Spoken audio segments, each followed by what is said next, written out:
সুপ্রভাত বন্ধুরা, কেমন আছেন সবাই? নিশ্চয়ই ভালো আছেন। আর আজকাল কি হচ্ছে জানেন, আপনাদের সঙ্গে দেখা করতে খুব দেরি হয়ে যাচ্ছে। সেই জন্য ভাবলাম যে না, আজকে সকাল সকাল চা নিয়ে বসেই আপনাদের সঙ্গে দেখাটা সেরে নেবো। মানে ওই প্রথম দেখাটা সেরে নেবো আর কি। এই জন্য বসে গেছি। এখন এই 8টা বাজে। এখন হাতে একটু সময় আছে কথা বলার মতো। তাই জন্য আপনাদের সঙ্গে একটু কথা বলতে বসে গেলাম। তো এখন তো বর্ষাকাল। আজকেও সকাল থেকে ভীষণই মেঘলা হয়ে আছে আকাশ। বোঝাই যাচ্ছে না দিন না রাত। তো যাই হোক, কিছুদিন আগে আবার গরম ছিল, তখন খুবই গরমে কষ্ট হচ্ছিল সবারই। মানে সব সময় ফ্যানের তলায় এসি তলায় থাকতে হচ্ছিল। মানে এমনি ঠান্ডা জল বা ঠান্ডা জাতীয় জিনিসপত্রই বেশিরভাগ টাইমে খেতে হচ্ছিল। তো সেই টাইমটা তো আমরা পেরিয়ে এসেছি। এখন আবার বর্ষাকাল। বর্ষাকালে আবার আর এক সমস্যা। বর্ষাকালে হচ্ছে যে সিজন চেঞ্জের একটা ব্যাপার থাকে। এই সময় আবার যদি বেশি বৃষ্টির জল আপনাদের গায়ে লাগে বা আমাদের গায়ে লাগে, তাহলে আবার জ্বর জ্বালা হওয়ার সম্ভাবনা আছে। এখন তো আবার প্রচুর ভাইরাল ফিভারও হচ্ছে, অনেক ঘরে ঘরে শুনতে পাচ্ছি ভাইরাল ফিভার হচ্ছে। কাজেই বন্ধুরা, আপনারা সবাই খুব সাবধান থাকবেন, বেশি বৃষ্টির জল যেন আপনাদের গায়ে না লাগে। আর যদি কাজের খাতিরে তো বেরোতেই হয়, সবাইকেই বেরোতে হয়। তো যদি সেরকম কোথাও গিয়ে বৃষ্টিতে ভিজে যান, তাহলে অবশ্যই কিন্তু বাড়ি এসে ভালো করে স্নান করে নেবেন। পারলে একটুখানি গরম জল মিশিয়ে স্নান করে নেবেন, তাহলে বৃষ্টির জলের অপগুণটা কেটে যাবে। তো এই সময় আবার আর একটা সমস্যা আছে। চারদিকে জমা জলে তো ওই মশারা বাসা বাঁধে, মানে মশারা বাচ্চা পারে, ডিম পারে। তো সেখান থেকে আবার ডেঙ্গুর সম্ভাবনা থাকে। কয়েকজনকে তো শুনলামও যে ডেঙ্গু হচ্ছে আজকাল, আর নাকি অনেক ডেঙ্গুতে ভুগছে। তো সে ব্যাপারেও আপনারা খুবই সাবধানে থাকবেন। আপনাদের বাড়ির যদি কোথাও জমা জল থাকে, ধরুন আমাদের বাগানেও তো টব আছে, সেখানেও বৃষ্টির জল জমে থাকে। তো চেষ্টা করি যে সেই জলটা ফেলে দিতে, মানে বৃষ্টি হওয়ার পর সেই জলটা কাত করে ফেলে দিতে। কারণ ওখানেও তো মশা বাসা বাঁধতে পারে না। কারণ বর্ষাকালে তো মশা মাছির উপদ্রব ভীষণ ভাবেই হয়। আর আমরা কেউই চাই না যে কোনো রোগ আমাদের শরীরে বাসা বাঁধুক, বা ডেঙ্গু বা এই ধরনের কোনো অসুখ থেকে আমরা কষ্ট পাই, সেটা তো আমরা চাই না। তো সেক্ষেত্রে আপনারাও সাবধান অবশ্যই থাকবেন, যাতে ডেঙ্গুর মশার বাসাটা কোথাও না হয়। আপনাদের বাড়িতেও টব বা কোনো ভাঙাচোরা কিছু পড়ে থাকলে যাতে জল জমে যায় আর কি। তো সেই সব জল জমা জায়গাটা যেন না হয়, যাতে সব জায়গা পরিষ্কার পরিচ্ছন্ন থাকে, আশপাশের ড্রেন নর্দমা এগুলো সব পরিষ্কার থাকে। সেগুলোও আপনারা একটু খেয়াল রাখবেন। ওই মানে নিজেদের সুবিধের জন্য, নিজেদের স্বাস্থ্যের খাতিরেই তো এগুলো করতে হয়। তো সেই আর কি বলা।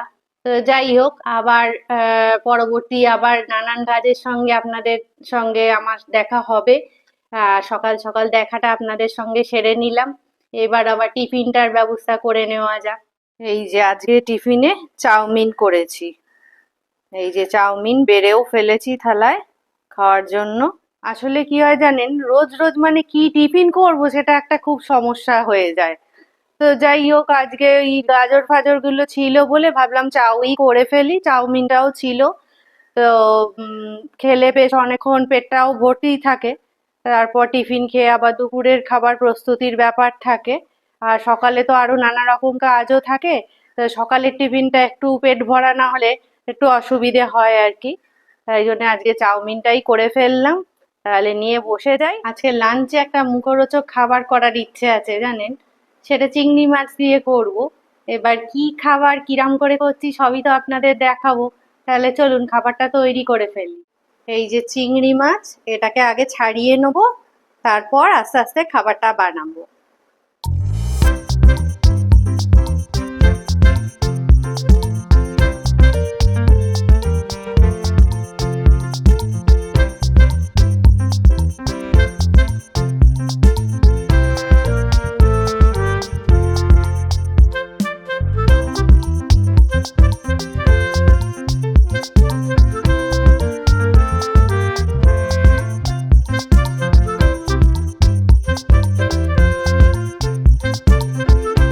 চিংড়ি মাছটা ছাড়ানো হয়ে গেছে। এইবার খাবারের বাদবাকি উপকরণগুলো রেডি করে ফেলি, তারপর আবার আপনাদের দেখাচ্ছি কি করে করব। চিংড়ি মাছটাকে তো আগে ছাড়িয়ে নিয়েছি।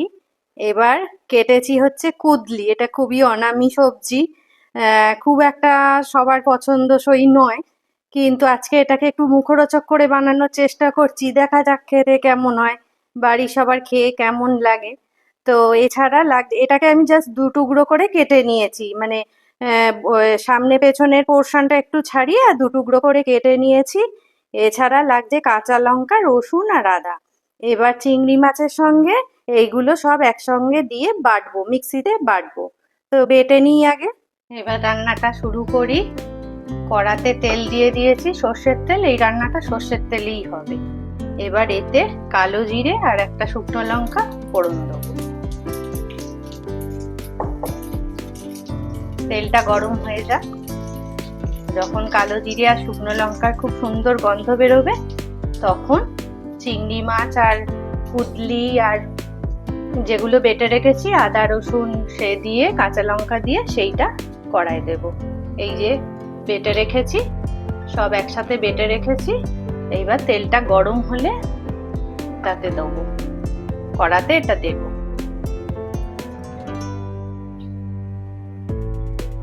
তেলটা আস্তে আস্তে গরম হচ্ছে। কিছু কিছু খাবার আছে যেগুলো মানে পাতে দিলে আর খাওয়ার কথাটা চিন্তা করতে হয় না, এটা হয় সেরকমই একটা খাবার। আশা করি খেতে খুবই ভালো হবে, দেখা যাক কতটা ভালো করতে পারি। এবার তেলটা গরম হয়ে গেছে, এবার এই বাটাটা সব একসাথে কড়াতে ছেড়ে দেবো।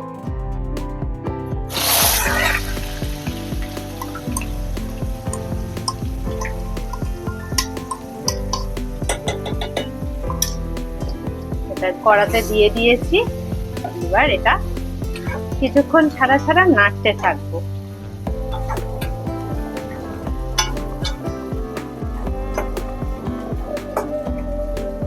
এইরকম করে একটু নাড়বো। আর এতে এবার দেব হলুদ, হলুদ গুঁড়ো। এতে আর কিছু মশলা বিশেষ পড়বে না, এতে হলুদ গুঁড়ো আর নুন, এইটাই এতে দেওয়া হবে, আর কিছু এতে দেওয়া হবে না। নুনটা স্বাদ বুঝে দিতে হবে। এইবার থেকে থেকে এটাকে নাড়তে হবে, কারণ প্রত্যেকটা সবজিতেই তো জল থাকে, সেই জলটা যতক্ষণ শুকিয়ে যাবে যতক্ষণে, তখন রান্নাটা হয়ে যাবে, মানে শুকনো শুকনো মাখা মাখা রান্নাটা হবে।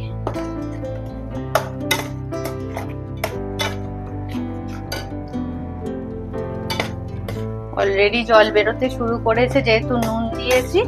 এতে কোনো জল টল কিন্তু কিচ্ছু দেয়া হবে না, শুধু নাড়তে হবে, নেড়ে নেড়ে শুকনো করতে হবে, ওই মাঝে মাঝে একটু নেড়ে দিতে হবে।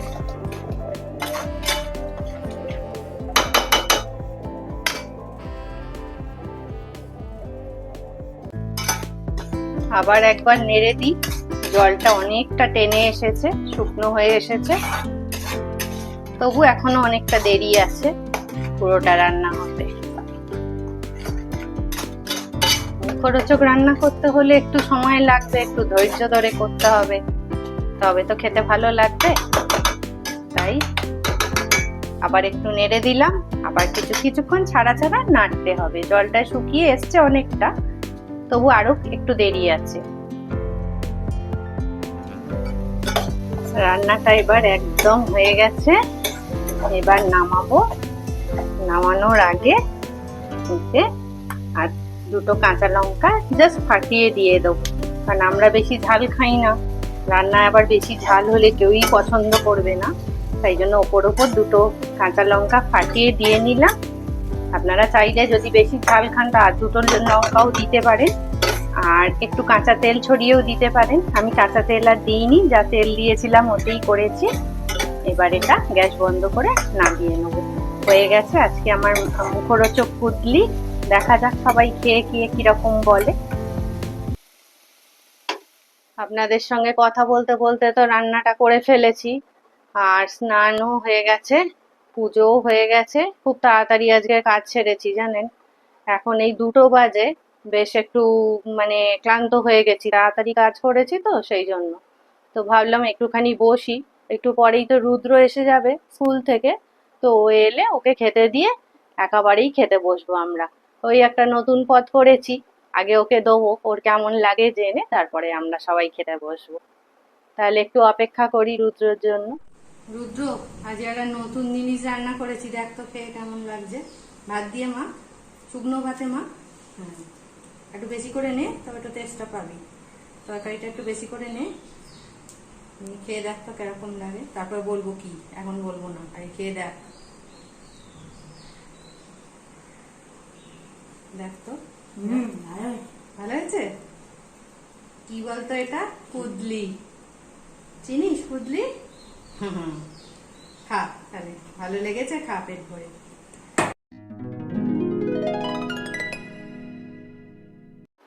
আজ যাচ্ছি আমার এক বন্ধুর ছেলের আর্ট এক্সিবিশন দেখতে।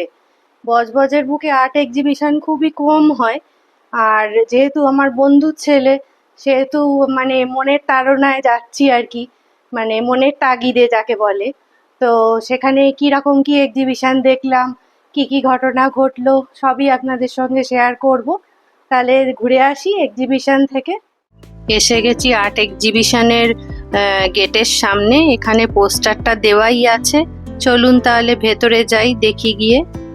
এক্সিবিশন হলের ভেতরে ঢুকে পড়েছি। দেখলাম সেখানে যে একটা কালচারাল প্রোগ্রামও হচ্ছে, এক্সিবিশনও চলছে, তার সঙ্গে একটা কালচারাল প্রোগ্রামও হচ্ছে। ছাত্রছাত্রীরা কেউ কেউ পারফর্ম করছে, আবার কেউ কেউ নানা রকম ব্যবস্থাপনায় রয়েছে। ছোট বাচ্চাদের প্রোগ্রাম হচ্ছে দেখে লোভ সামলাতে না পেরে আমিও বসে গেলাম সেই সব প্রোগ্রাম দেখতে। মরণীয় তারা, স্মরণীয় তারা, তবুও বাড়ির দ্বারে আজি ঘুম থেকে তেমন তাদের ব্যর্থ নমস্কারে। আমি যে দেখেছি গোপন ইচ্ছা খবর রাত্রি চায়, এনেছি নিশ্চয়। কোথায় থাকে আদ্যানাথের মেশো, আদ্যানাথের নাম শোনি, খগেন কেটা চেনো, শ্যামবাজি খগেনেরই মামা শাসা জানো, শ্যামের জামাই কেষ্ট মন, তার যে বাড়ি হলো কি যেন নাম, ভুলে গেছি তারই মামার সালা, তারই বিশাল ভক্ততা ভাই আদ্যানাথের মেশো, লক্ষ্মী দেবেন টাকাটা একটু দেবেন মেশো।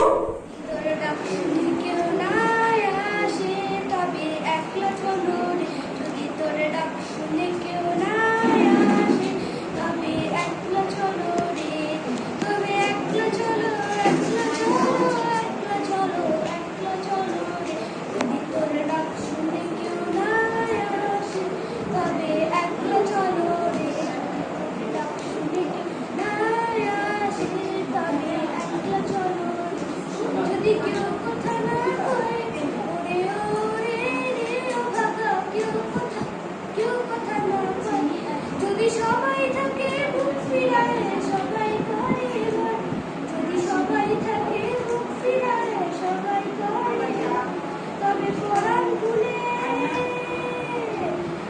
তবে কোরআন খুলে তুই মুখ ফুটে তোর মনের কথা একলা বলো, ভিতরে ডাক যদি কেউ মায় আসে তবে একলা চলো, ভিতরে ডাক শুনে কেউ মায় আসে তবে একলা চলো।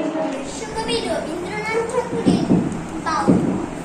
দূরে অসুর তলায় পুঁথির পঙ্খিখানি গলায়, বাউল দাঁড়িয়ে কেন আছো, সামনে আমি নাতে, তোমার এক তারাটি হাতে, তুমি সুর লাগিয়ে নাচো, পথে করতে খেলা, আমার কখন হলো বেলা, তোমার শাস্তি দিল তাই, ইচ্ছে কোথায় নাবি, কিন্তু ঘরে বন্ধ চাবি, আমার বেরোতে পথ নাই, বাড়ি ফেরার তরে তোমায় কে না তারা করে, তোমার নাই কোনো পাঠশালা, সমস্ত দিন কাটে তোমার পথে ঘাটে মাঠে, তোমার ঘরে নেই তালা, তাই তোমার নাচে আমার প্রাণ যেন হয় বাঁচে, আমার মন যেন পায় ছুটি, তোমার নাচে যেন ঢেউয়ের দোলা আছে, ছড়ে গাছের লুটছে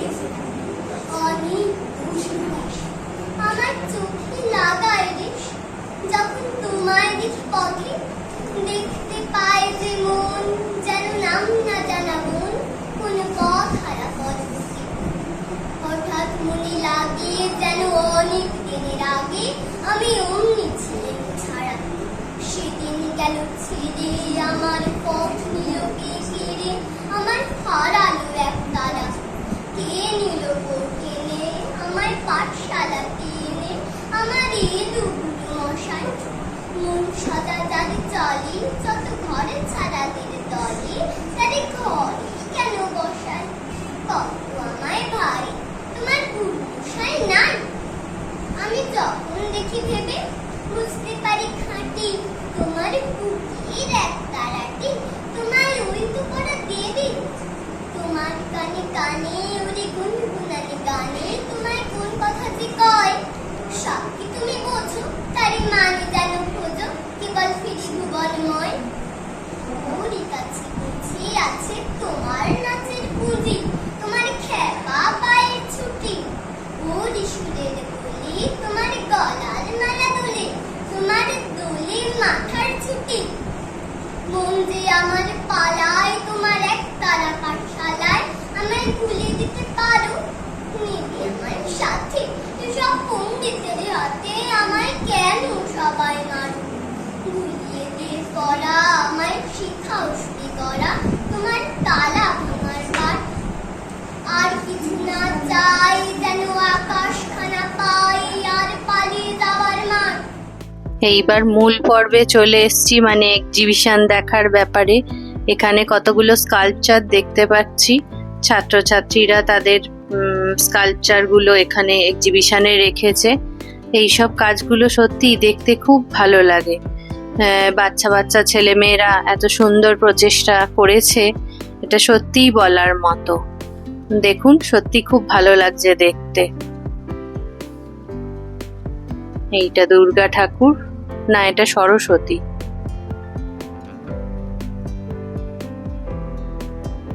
এবার হচ্ছে ফটো। এখানেও কতগুলো ফটো দেখতে পাচ্ছি। এটা একটা সিনারি। এই ছবিটা আমার বান্ধবীর ছেলের আঁকা ছবি, খুবই সুন্দর লাগছে এটা দেখতে। এখানে ওরই সব বন্ধু বান্ধবরা, যারা ওই স্যারের ছাত্রছাত্রী, তারাই সব এই ছবিগুলো দিয়েছে। এটা তো শচীন তেন্ডুলকরের ছবি দেখেই বুঝতে পারছেন। এখানেও আর একটা খুব সুন্দর ছবি রয়েছে দেখতে পাচ্ছি। এখানে রইলো বাকি এক্সিবিশনের ছবি। কিন্তু আমি তো এই আঁকার বিষয়ে পারদর্শী নই, তাই আমি এই ছবিগুলোর বর্ণনাও দিতে পারলাম না। কিন্তু আমার সাবস্ক্রাইবারদের মধ্যে এমন যদি কেউ থাকেন যিনি এই বিষয়ে পারদর্শী, তিনি অবশ্যই আমাকে কমেন্ট বক্সে লিখে জানাতে পারেন। তাতে আমি কিন্তু খুব খুশি হব। ততক্ষণ বরং আপনারা বাকি এক্সিবিশনটা ঘুরে দেখুন।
অমরজিতের আর্ট এক্সিবিশন দেখতে এসেছি, ওর একটা ছবি দেখলাম, তো ছবিটা সম্বন্ধে কিছু বল। ছবিটা হচ্ছে স্পেশালি ওই ন্যাসিজম ফ্যাসিজমের ওপর, মানে ওই যখন দ্বিতীয় বিশ্বযুদ্ধ হয়েছিল তখন নারীদের ওপর যে শাসন হয়েছিল সেই শাসন নিয়ে একটা ছবি। এবার সেটাই একটু নতুনভাবে চেষ্টা করার আর কি করেছি আমি। তো এটা একটা রেফারেন্স দেখে আমি করেছি, সম্পূর্ণটা আমার নিজের নয়, একটুখানি নিজের টাচ দিয়ে আর কি ছবিটা আমার রেডি করা। আর আজকের দিনের এক্সিবিশনে নানান লোক বাইরে থেকে আসছে, দেখছে ছবিটা। এই ছবি আশা করি সবার ভালো লেগেছে। এটা কি তোর ফার্স্ট এক্সিবিশন? না, এটা আমার ফার্স্ট এক্সিবিশন। এর আগেও আমি 3টে এক্সিবিশন করেছি আমার স্যারের সাথে। আমার 3টে এক্সিবিশনই হয়েছে গোর্কি সদনে, যেটা রবীন্দ্র সদনের ওখানে আছে। স্যারের সাথেই আমার সেখানে যাওয়া। স্যারের নামটা একটু বল। স্যারের নাম হচ্ছে গৌতম দাস। তোর নামটাও একটু বল। আমার নাম সমজিৎ দাস। এরপরে তোর ভবিষ্যৎ পরিকল্পনা কি আছে?